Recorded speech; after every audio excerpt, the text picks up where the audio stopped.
आम आदमी पार्टी के प्रवक्ता कह रहे थे कि वहां के जो गृह मंत्री है ना, उनको खबर ही नहीं था कि दंगा होने वाला है। मेरा इनसे क्वेश्चन है, क्या दिल्ली दंगा में केजरीवाल को खबर था कि दिल्ली में दंगा होने वाला है, और क्यों नहीं रोका आपने? दूसरी बात, आज ये ना मुफ्तखोरी के चक्कर में ये हिंदुओं से टक्कर ले रहे हैं। इनको समझा देना चाहिए कि आज हिंदू मुसलमान देश में बराबर है, हिंदुओं को भी आदर करना सीखो। आज मुफ्तखोरी के चक्कर में देश को बांटने का काम नहीं करो। ये जहां जहां जा रहे हैं वहां देश में दंगा हो रहा है। मैडम, आप कह रहे हैं कि आम आदमी पार्टी ने दंगा कराया। मैं आपके प्रोग्राम के थ्रू बताना चाहता हूं, मैं हम कोई प्रवक्ता नहीं है, पर हम ये बताना चाहते हैं कि आप हमें जो मणिपुर में उसका भी खेद है, जो हरियाणा नून में उसका भी खेद है, पर आप राजस्थान और उसका केरला का और छत्तीसगढ़ का आप जो भी प्रोग्राम हो रहा है, दिल्ली में भी जो हो रहे हैं। एक सवाल और लूंगी मैं यहाँ से, एक सवाल और लूंगी, एक सवाल और। अरे मोहम्मद रफियाता जी थोड़ा सा शांत, एक सवाल और। मैडम जी मैं सर सुन लीजिए। मैडम जी, मैं राम गोपाल जी से सवाल करना चाहती हूँ कि मैं मेवात इलाके की बेटी हूँ और मेरा बचपन वहीं से बीता है। हमारे जब हम 7वीं क्लास में पढ़ते थे तब भी नूह में हमारे यानी कि छोटे छोटे बच्चों को टम्पुओं में मार दिया जाता था। एक परिवार पूरे नष्ट हुए, मैंने आंखों से देखा है। और हमारे परिवार का एक व्यक्ति, उसको भी उसमें मारा गया, उसके परिवार भी नष्ट हुआ था।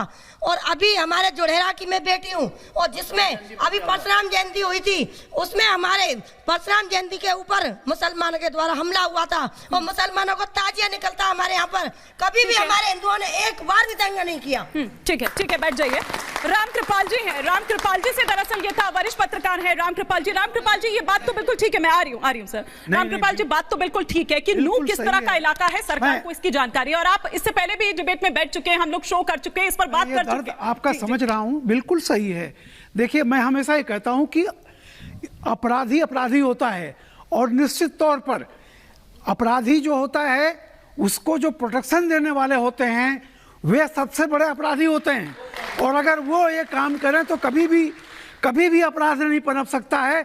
अगर अपराधियों के आका, जैसे मैं ईमानदारी से यही कह रहा हूं कि आप देखिएगा, कल से जो वो थोड़ा बहुत, मैं आपको 100 इसी पर शेयर कह रहा हूं कि आज तेरे शहर में कातिल की है वो आबरू, दामनों पर खून के धब्बे लगा लेते हैं लोग।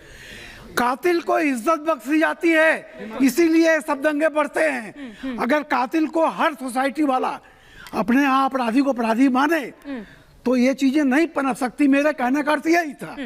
जिसने भी आपका घर उजाड़ा वो अपराधी था, वो निश्चित तौर पर अपराधी था। क्योंकि अच्छे इंसान हर धर्म में होते हैं। देखिए, दया करने वाले, ये मत हमको भूलना चाहिए कि हमारे यहाँ से हामिद भी था जो पाकिस्तान से लड़ते शहीद हो गए। अच्छे और बुरे हर धर्म में होते हैं।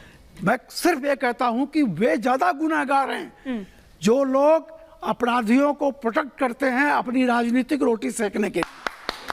बिल्कुल ठीक बात है, लेकिन ऋषभ तिवारी जी वो जो बात यहाँ पर बता रही हैं, और बहुत इंपॉर्टेंट बात उन्होंने यहाँ पर कही है, लेकिन ये बताइए कि पिछले 9 सालों से क्या उस तस्वीर को बदल नहीं पाए आप लोग? हिमानी जी, देखिए, मैं एक बात स्पष्ट कर देता हूं।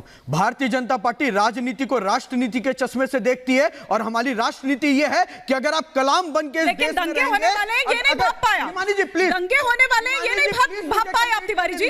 हिमानी जी प्लीज, अगर आप कलाम बन के इस देश में रहेंगे, सर झुका के नमन करेंगे, राष्ट्रपति के लिए नॉमिनेट करेंगे, लेकिन कसाब बनकर देश में घुसेंगे तो फांसी पे चढ़ाएंगे। और दूसरी बात मैं कह रहा हूं, और दूसरी बात, रफियाता जी एक सेकंड, एक करके बात करते हैं।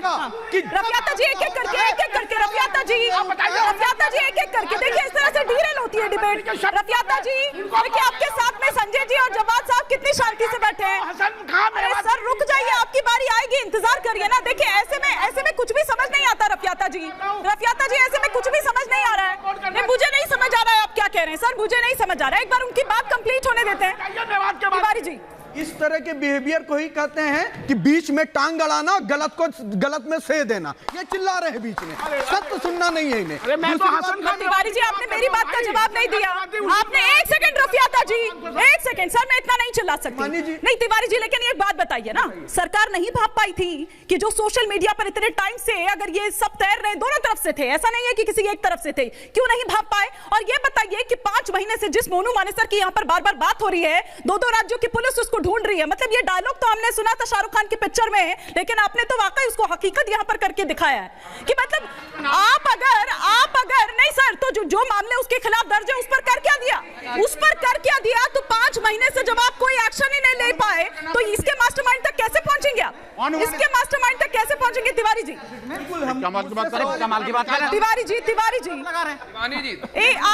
जवाब साहब आप ही के बाद आऊंगे। इस सवाल मैं जवाब देता हूं, फिर एक और लाइन मुझे बोलने दीजिए। जवाब भाई के स्टेटमेंट उन्होंने पहले बोला तो उसको कोट भी करूंगा, पहले आपके जवाब देता हूं। जब भी ऐसी कोई घटनाएं घटती हैं या उसके पहले ऐसा अनुभूति होता है और सर्च ऑपरेशन जब होता है, आप इस चैनल के माध्यम से हमें और जनता को भी एश्योर कराइए, बाकी पैनलिस्टों से, अगर सर्च ऑपरेशन होगा तो छाती नहीं पीटेंगे कि हमारे घर में क्यों घुस रहे हो। सर 5 महीने से क्या कर रहे हो? क्यों सर यहाँ ढूंढ रहे हो? ये रुक जाइए रफियाता जी, रुक जाइए सर, थोड़ी सी शांति। हाँ, मैं जवाब भाई के एक स्टेटमेंट को कोट करना चाहूंगा। इन्होंने कहा कि फोटो देखे गए। सर आप बताएंगे मनमोहन सिंह के साथ उस अलगाववादियों का फोटो देखा गया था। अब देखिए कांग्रेस के लोग अब जल्द वो क्या था? मुद्दे पर तिवारी जी आप एक युवा है। तिवारी जी फिलहाल तो हरियाणा को लेकर आप बैकफुट पर हैं और आपको जवाब भी देना होगा। डायलॉगबाजी से नहीं चलेगा, डायलॉगबाजी से नहीं चलेगा। 5 महीने से क्या कर रहे हैं आप लोग? 5 महीने से कर क्या रहे थे आप लोग? पहले ये बताइए, 5 महीने से कर क्या रहे हैं सर? कैसे पहुंचेंगे फिर मास्टरमाइंड तक? कैसे पहुंचेंगे? तो इनके सीने में